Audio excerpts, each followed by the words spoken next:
We discovered Robert Redford's secrets after his death, and it's shocking. We thought we knew Robert Redford. The calm smile, the classic roles, the man who built Sundance. But the more you look, the more the legend splits from the life. After his passing, unexpected stories, quiet choices, and long-hidden struggles surfaced, and together, they redraw the picture of who he really was. In this video, we follow the thread, the childhood that broke him and rebuilt him, the rise fueled by grief he rarely mentioned, the decisions that reshaped Hollywood without putting him center stage, the causes he fought for when cameras weren't around, and the small human moments that finally make sense now. By the end, you may not see Redford the same way. And that's where it gets interesting.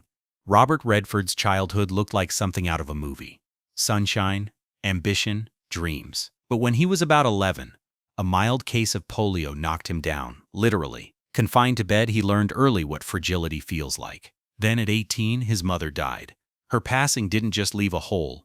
It triggered regrets that would haunt him all through his life. He said he never got a chance to properly thank her. That loss sent him off course. Drinking, losing his athletic scholarship, drifting. What he found later, art, travel, acting, he found almost by necessity. But the scars were still there. Before the legend, there was a quiet kid named Charles Robert Redford Jr., raised in post-war Southern California where everything felt possible and nothing felt guaranteed. His dad was practical, milkman turned accountant, while his mom, Martha, was warmth and green lights.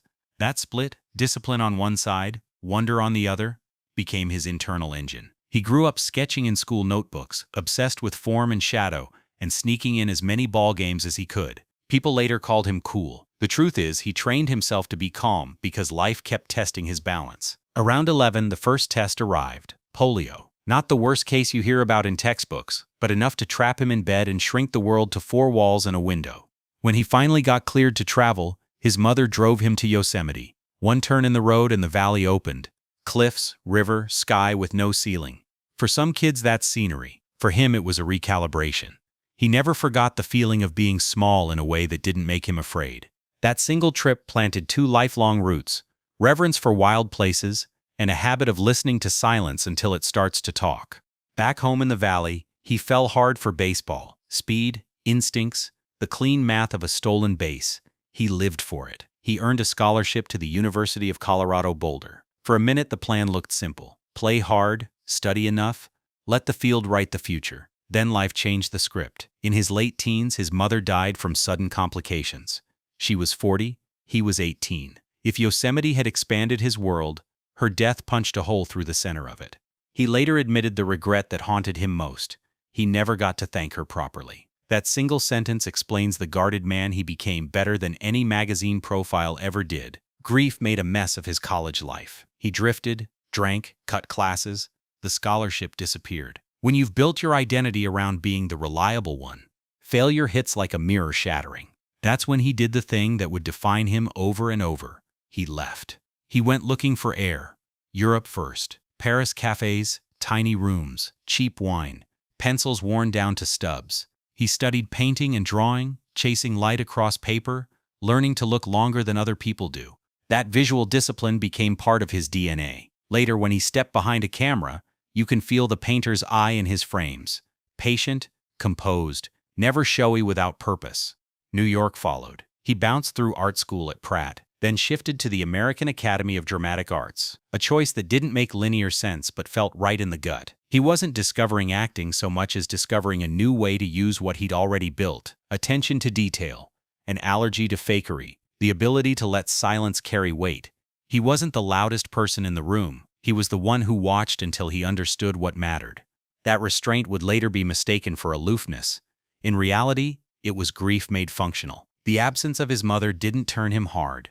It turned him careful. He learned quickly that not everything should be shared. That's why, even at his most famous, he kept the personal perimeter tight. There's a difference between secrecy and protection. He practiced the second like a craft. Friends talk about how present he was, good listener, quick wit, but how he never let the room take more than he was willing to give. Losing a parent early teaches you curation. Who gets a key and who doesn't. Money was thin, pride thinner. He worked odd jobs, said yes to small parts, learned the rhythms of rejection. What saved him wasn't luck, it was stamina. He had already survived sitting still for weeks as a kid, and surviving grief as a teenager. Auditions simply didn't scare him the same way. That's also why he gravitated to characters who carried private weathermen who looked steady on the outside and stormed quietly on the inside. He knew that person. He lived with that person. The other through line from those years was nature. It wasn't a hobby. It was a refuge and a compass. He kept going back to big spaces, mountains, deserts, water, because they returned him to scale. The places that dwarfed him also steadied him. Later, he would fight for those spaces publicly, but the origin was personal. A son being driven by his mother to a valley that taught him how to breathe again. That's why wilderness shows up in his work as more than backdrop. It's a character, a judge, a teacher. If you zoom out on this period, you see the map forming. Art training sharpened his eye. Grief simplified his priorities. Travel loosened the borders of what was possible, and the natural world gave him a value system bigger than celebrity. He wasn't crafting a brand. He was building a spine. So when opportunity finally knocked, he was oddly overprepared, not for fame, but for choice. He knew what to say yes to, and more importantly, what to refuse. The self he was assembling didn't want shortcuts. He wanted meaning, and the patience to let meaning take its time. Every myth about Robert Redford starts later. Movie sets, marquee names, sun-drenched posters. But the reason those myths stayed believable is because this earlier version of him existed. The kid in a quiet room, the teenager learning how to live without the person who believed in him most, the young man who left comfort to go find a voice. That's why his performances would carry weight without pushing. That's why his off-screen choices would feel coherent rather than calculated. He wasn't chasing applause. He was trying to build a life that wouldn't collapse when the applause stopped. Underneath all the neat summaries lies a simpler truth. Loss carved space in him, and he decided what to fill it with. Craft, curiosity, wild country, and a stubborn respect for privacy. That decision shaped everything that came after. But that was only the beginning. If you like this video, don't forget to like and subscribe. It helps the channel a lot. And what do you think of Robert Redford? Tell me in the comments. Now let's get back to the video. Robert Redford didn't explode onto screens. He accumulated presence. The early 60s were a grind of guest spots and stage time, but Barefoot in the Park snapped everything into focus. On Broadway, he was nimble and unforced, the kind of performer who could turn a pause into a punchline. When the play leapt to film, he carried that same precision opposite Jane Fonda. Casting directors noticed something rare. He could be charming without reaching for it, sharp without the blade showing. That restraint, born from years of looking, not just performing, became his signature. Then came Sundance. In Butch Cassidy and the Sundance Kid, Redford wasn't supposed to outshine Paul Newman, but the camera loved the glint in his eye.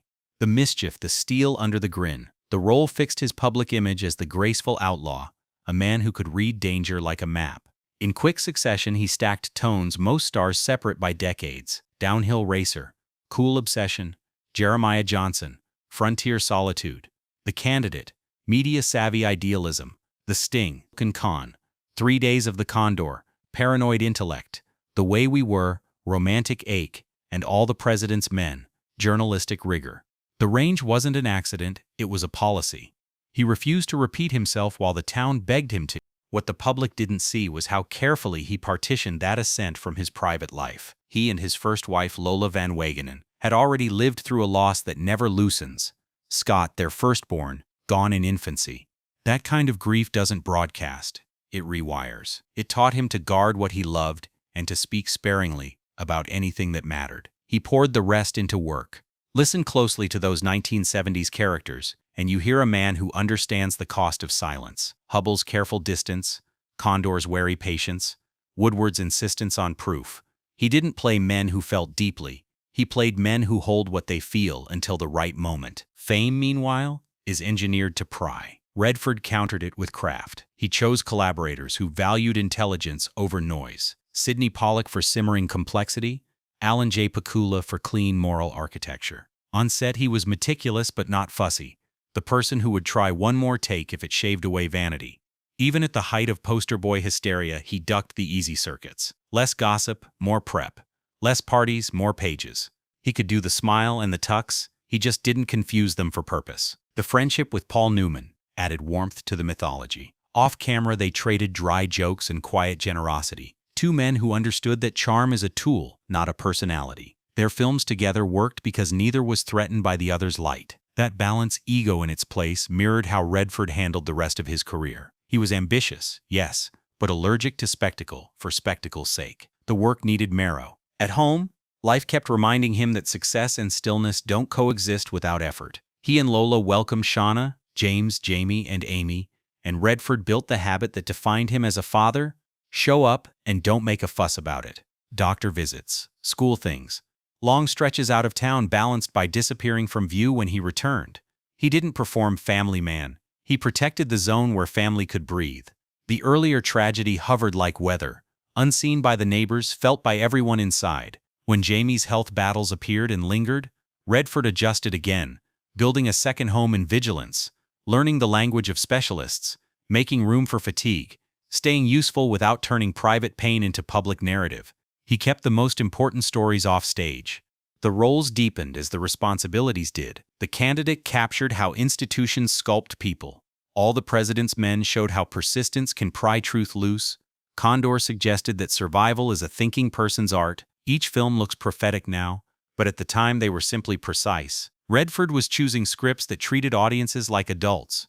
Fewer speeches, more implication. He trusted viewers to connect dots, the way he had trusted himself to connect art school to acting, Yosemite to activism, Lost to empathy. And then came the proof that he wasn't just a face in the light. Ordinary people. His first feature as a director won the Oscar, but the more telling win was subtler. He coaxed performances that avoided showboating and aimed straight for the bruise. It's a story about a family learning to name pain without destroying what's left. Redford didn't sensationalize the ache. He framed it gently and let the audience do the last mile. You could feel the discipline of a man who knows grief doesn't want an audience. It wants understanding. Even as his filmography broadened, the outline of his private code stayed the same. Share the work, shield the rest. He could take a town by storm on Friday and disappear to the mountains by Sunday, recalibrating in the only cathedral that ever really steadied him. That's not romantic posturing, it was maintenance. The larger the career grew, the more he needed places where the sky outscaled his problems. Wilderness didn't flatter him, it resized him. The friction points came quietly. A marriage under fame's microscope is twice the work and half the mercy. Eventually he and Lola separated, and later he found steadier footing with Sybil Sagers, a painter whose rhythms matched his own. The pattern held: create, retreat, protect. When he spoke about legacy, he kept pointing away from himself toward children, toward young filmmakers, toward land that needed a defender. When he built the Sundance Institute, he wasn't building a monument, he was building a greenhouse. The star who could have hoarded opportunities built a system to give them away. Through it all, hidden grief remained a quiet engine. People who carry loss early learn a strange skill. They can spot what's real faster than most. Redford used that to choose stories with bone, collaborators with spine, and a public posture that didn't leak what he couldn't afford to share. The irony is that this distance made audiences feel closer to him. He wasn't confessional, he was credible. We believed him because he never begged us to. By the end of this climb, he'd done the unlikely, turned good looks into camouflage for depth, turned stardom into leverage for other people's voices, turned personal sorrow into an instrument tuned for truth. The legend was now fully formed. The man still private, still listening. Things got more complicated from there. By the late 1970s, Robert Redford wasn't just a bankable lead, he was a cultural reference point. The poster-perfect image was everywhere, but inside the industry he was known for something less photogenic: discipline. He showed up prepared, protected his sets from chaos, and kept the temperature even when everyone else ran hot. That steadiness made big swings possible. He could go from a political satire that bites to a mountain survival story that barely speaks, and both would feel like the same artist following curiosity instead of momentum. Recognition found him in layers. Audiences loved the charisma, critics respected the choices, filmmakers trusted his taste. That last part mattered most. When directors see a star who won't flinch from hard material, they bring you their riskier work. Redford leaned into that pipeline and added a second lane. He began shaping projects from the ground up, finding source material, nudging scripts, choosing collaborators not for the chatter they'd bring, but for the spine they showed. He was never a loud producer, he was a quiet architect. As the spotlight grew, he started rebalancing where the light landed. The Sundance Institute began in the early 80s as a bet that American film needed a different kind of greenhouse, one where emerging voices could experiment without being crushed by market pressure on day one. He used his name like a crowbar, prying open funding doors, attracting mentors, and convincing a town addicted to opening weekend math that the long game was worth playing.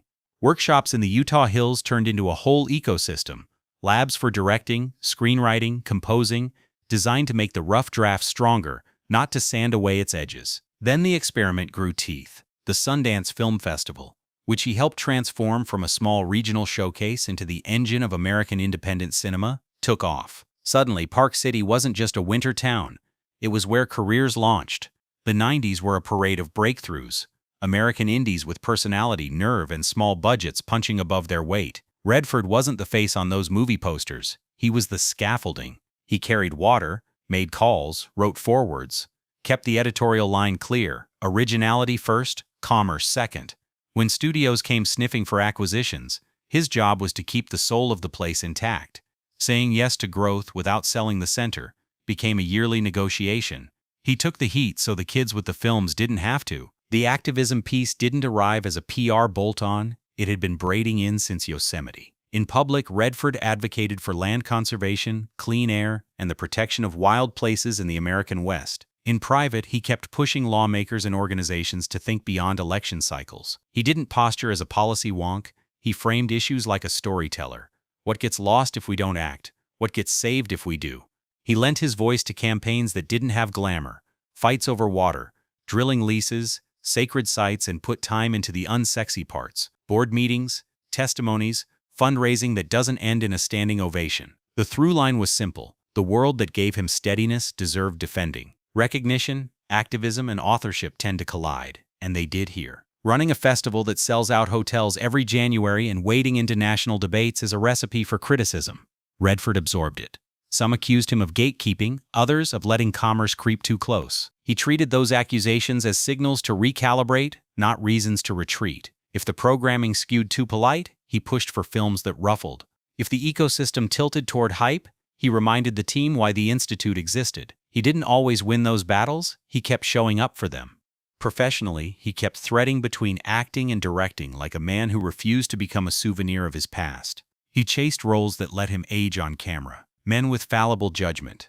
Men whose confidence had earned some dents. The point wasn't to play against type. It was to keep type from hardening into a cage. As a director, he stayed allergic to melodrama, favoring stories where the loudest moment is a character deciding to tell the truth. He had a talent for shaping ensembles, giving actors enough air to surprise themselves, and then tightening the frame just before the scene spills over. That's the painter's eye again.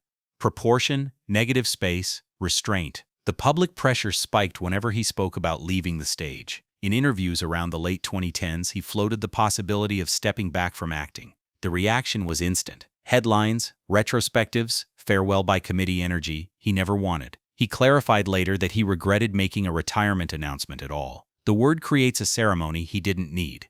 He preferred to just shift lanes quietly, choose fewer roles, and put the extra attention where it always belonged, on the work of others. The conflict here wasn't with audiences, it was with the machine that turns private decisions into headlines shaped like ultimatums. He nudged the narrative back toward craft. Conflict also came in the form of time. Sustaining an institution like Sundance means you're forever balancing two clocks.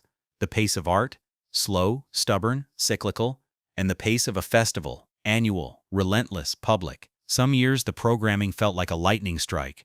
Other years it felt like a weather system passing through. Not bad, just gray. Redford took the long view.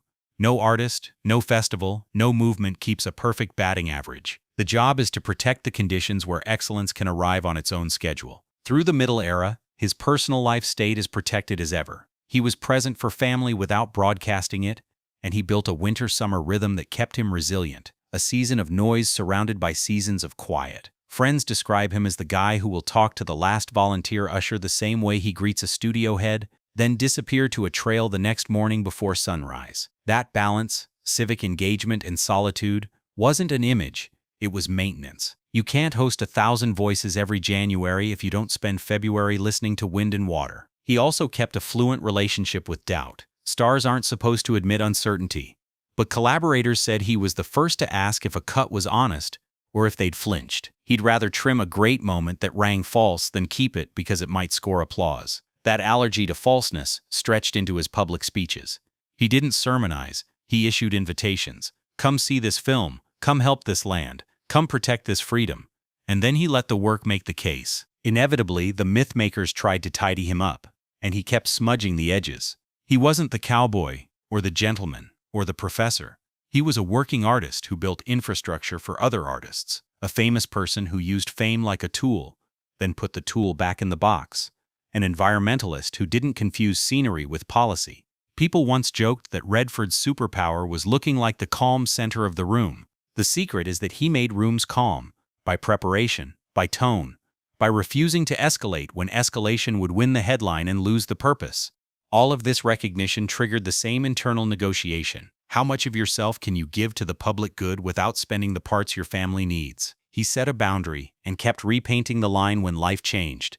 When criticism landed, he metabolized what was useful and let the rest blow past. When praise landed, he thanked people and went back to work. He treated both like weather. You dress for it, you don't build your house out of it. By the time this middle stretch settled into legend, he'd managed a rare triple. He expanded what counted as a Robert Redford film. He carved out a permanent space for indie voices to grow up strong, and he turned a private devotion to the natural world into public protection with receipts. The conflicts didn't vanish. He just refused to let them define the arc. Recognition gave him a larger microphone. Activism gave him a reason to use it. And conflict gave him feedback he could bend into fuel. And the quiet pivot he made next would change how we saw him in later years. Robert Redford's last stretch wasn't a fade-out. It was a controlled dimmer. He eased himself out of the spotlight the way a careful craftsman closes a workshop. Tools put back, lights off in sequence. One last look to make sure the place will serve the next generation. Publicly, he kept working. Privately, he simplified. And in the overlap, he left a handful of moments that revealed more about the man than any victory lap ever could. He'd flirted with a big farewell once, announcing in 2018 that he planned to retire from acting, then immediately recoiled at the noise it created.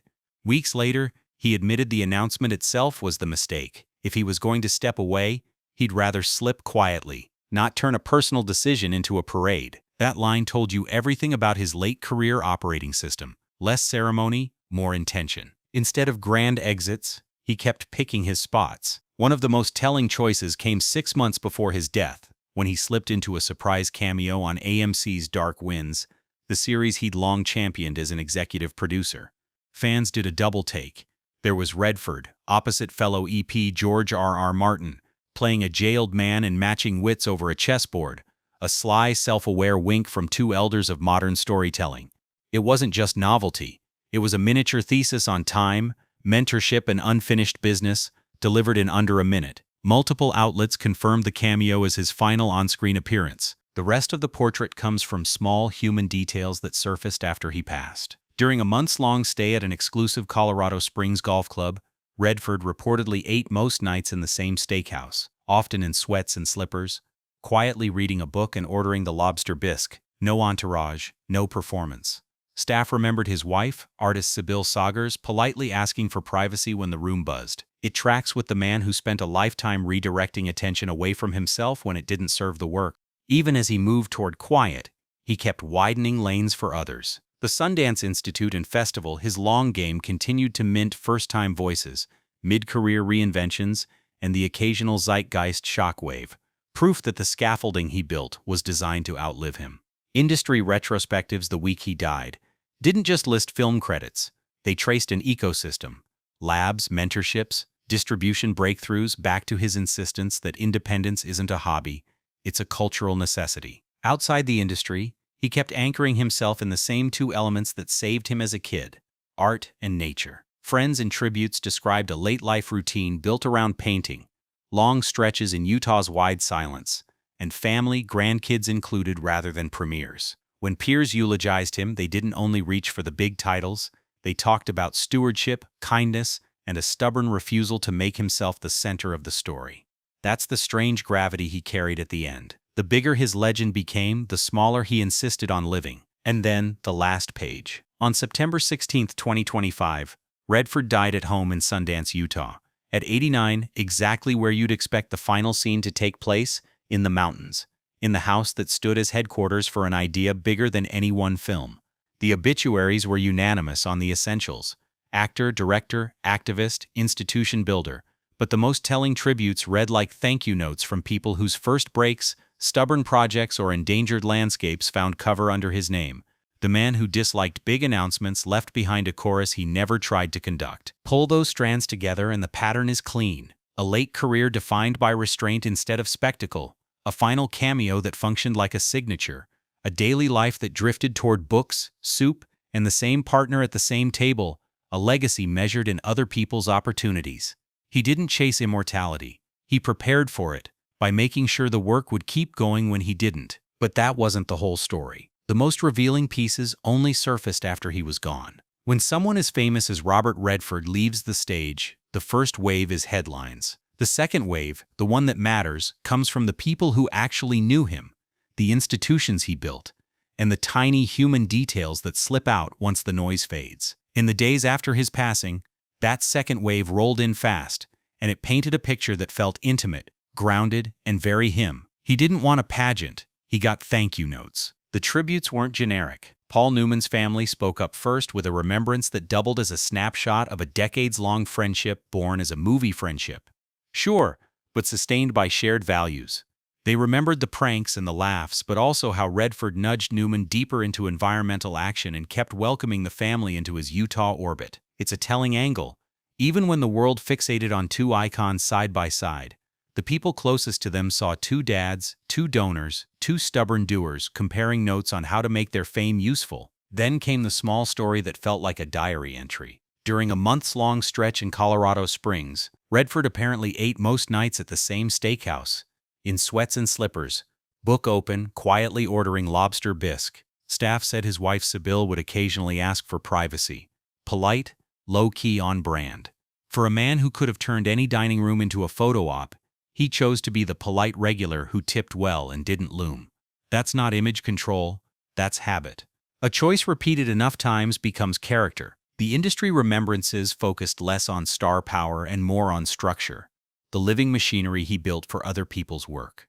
Coverage highlighted how Sundance evolved from a scrappy workshop in the mountains into a pipeline that changed who gets to make movies in America. The takeaway wasn't what a glamorous festival, it was look at this infrastructure of belief. Even in grief, executives, critics, and filmmakers were pointing to labs, mentorships, distribution pathways, receipts for 4 decades of stewardship. That's rare. Most obits measure box office. Redford's kept drifting back to opportunity. There was also clarity about the final on-screen moment. Fans knew Redford had backed Dark Winds as an executive producer, but in the months before his death he slipped into a blink-and-you-miss-it cameo opposite George R.R. Martin. 2 elders sharing a chessboard and a grin. In hindsight, people read it like a signature, wry, brief, generous, a last nod to the storytellers he championed. Outlets confirmed the cameo as his final acting credit, and the Dark Winds team posted their own thank yous, calling him a visionary who didn't just sign checks, he showed up and protected the tone. For someone who hated grand farewells, this was perfect. Tiny scene, big echo. The family's voice threaded through everything. People published the statement noting he died on Sept 16, 2025, at home in Sundance, surrounded by loved ones, and the obituaries echoed it, a detail that lands like closure because place mattered so much to him. The grandchildren posted their own tributes and photos, Grandpa on a horse, Grandpa with their late father Jamie, that pulled the story back to scale, a global icon in the public square, a familiar steady presence at the kitchen table. The tone was simple, gratitude, humor, the kind of love that doesn't need lighting. Peers added texture. Mark Ruffalo shared an unsent letter calling Redford a hero and mapping, in a few raw paragraphs, how a gentle nudge from the right elder can reroute a career. Tributes from Meryl Streep, Jane Fonda, Barbara Streisand, Leonardo DiCaprio, and Martin Scorsese emphasized not just the filmography, but the permission he gave them. Permission to choose smarter, to aim higher, to insist on material with a spine. In mourning, people tend to reach for superlatives. Here they reached for specifics. That's telling. Another thread that people kept pulling, his activism wasn't borrowed authority. Obits and retrospectives went long on how he leveraged celebrity for public lands, clean air, and indigenous stories before they were fashionable. The language around him was unusually concrete. Dates, bills, boards, coalitions. exactly the kind of receipts activists beg celebrities to provide and rarely get. When the news cycle gets this granular, it's a sign you're not being canonized, you're being audited, and you pass. Even the ordinary life details cut against the myth in helpful ways. The guy who could have floated on legends spent late life chapters painting, hiking, and opting out of pageantry. The restaurant anecdote made headlines because it was mundane. The festival remembrances landed because they were measurable. The cameo stuck because it was playful. Stitch those together and you get a last reveal that isn't scandal or secret children or lost letters. It's something quieter. The myth was accurate about the work and wrong about the man. He wasn't aloof. He was deliberate. He wasn't reclusive. He was selective. He didn't dislike attention. He disliked waste of time, of focus, of the chance to put his shoulder behind someone else's first film. By week's end, the narrative had settled into a tidy paradox. A private person remembered in public for the things he built for other people. The memorials described an artist who honored silence without hoarding it. A star who used fame like a utility, not a personality.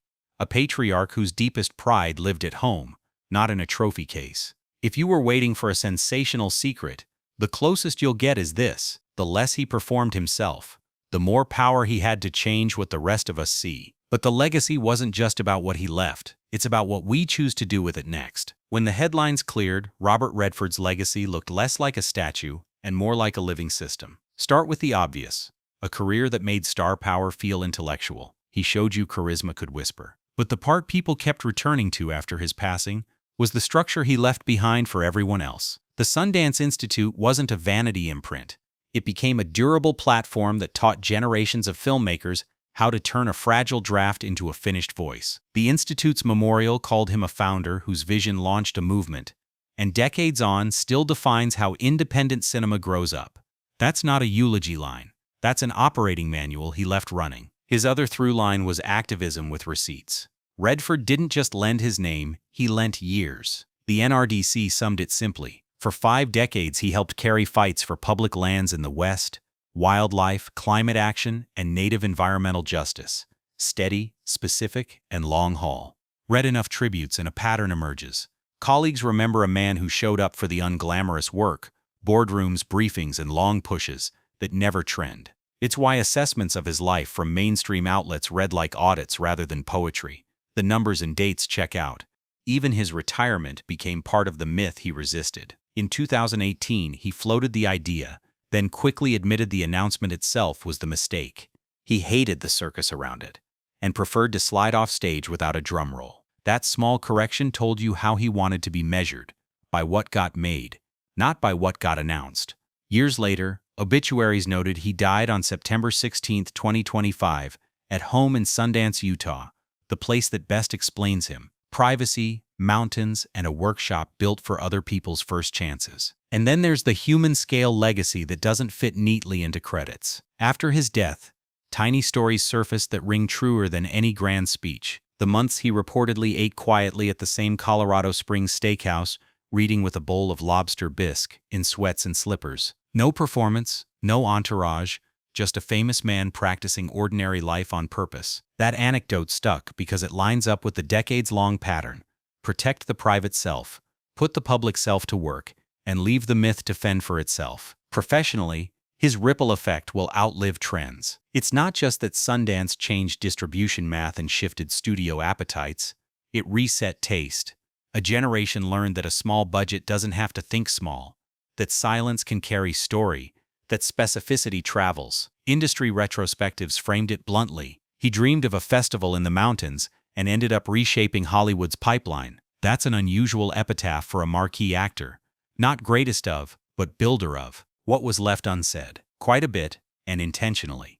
He rarely turned family into content, yet in the memorials you could hear the private hierarchy he lived by. Children first, then the work that made room for other people's children to create. He absorbed the hardest kinds of loss, twice as a father, and kept choosing usefulness over spectacle. Friends say that's why he was so good at mentoring without showboating. He understood how fragile a beginning is, and how much protection it needs. In an industry that eats its young and worships its past, he built a middle path where new voices could arrive safely, and old legends could lend cover without stealing oxygen. If you need a single image to hold it all, take his final stretch. Fewer roles, more stewardship. Public causes argued like stories with stakes. And that cameo is signature, brief, self-aware, generous, as if to say the best goodbye is one that points away from you toward the work. The lesson isn't mysterious. It's maddeningly practical. Don't hoard the microphone. Build more microphones. Guard your inner life. Spend your outer life on things that last. Redford's greatest secret may be that there wasn't one. Just a consistent refusal to make himself the point. And that's why the legacy reads so clearly now. The films endure. The festival endures. The land he fought for remains better defended. The rest is silence, on purpose, and exactly the kind he trusted to say the most. Conclusion up next. We'll tie the threads together and leave viewers with a last provocative beat. Robert Redford didn't leave a riddle. He left a blueprint. A star who made charisma whisper. A builder who turned his name into scaffolding for other voices. An activist who showed up when there wasn't a camera. The public myth was glamour. The private pattern was discipline, protection, and usefulness. Trace the lines and they meet in the same place. Choose work that outlives the applause. Guard the parts of you that make the work possible. Spend your access on people who don't have any yet. That's not a slogan, it's a system. Tested by time, refined by loss, and still running without him. His final years clarified the lesson. No swan song, just a small wry cameo, and a life simplified to art, family, and a bowl of soup. Restraint wasn't distance, it was respect for craft, for people, for the land that steadied him. If the symbol of his youth was a sunlit poster, the symbol of his legacy is a door held open for the next person. So what do we do with the quiet he trusted? We fill it with better choices. Back an artist who might not get a second shot. Protect a place that can't lobby for itself. Choose stories with spine over noise with sparkle. Let patience do work that speed can't. Maybe the secret was never hidden. Maybe it was the refusal to turn a life into a performance. The films endure. The festival endures.